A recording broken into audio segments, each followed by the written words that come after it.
Thank you so much for taking the time to watch this video.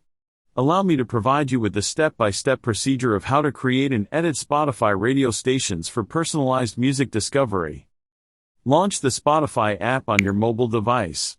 Discover a song you like either by using the search bar or by browsing through your playlists and library. Tap on the song to begin playing it in full screen mode. Locate the three-dot menu icon, vertical ellipsis, situated at the top right or top left corner of the screen. Tap on the menu icon to reveal the options menu.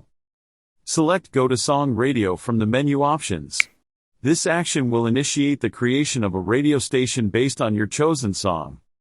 Let's discuss about desktop version of Spotify. Launch the Spotify app on your desktop computer. Discover a song you like by either using the search bar or browsing through your playlists and library.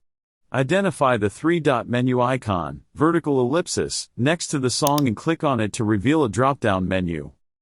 Locate the option Go to Song Radio in the drop-down menu and click on it. That's it. Congratulations!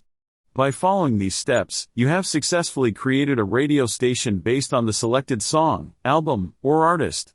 Thanks again for watching. Remember to like, subscribe, hit the bell icon, and leave your comments below.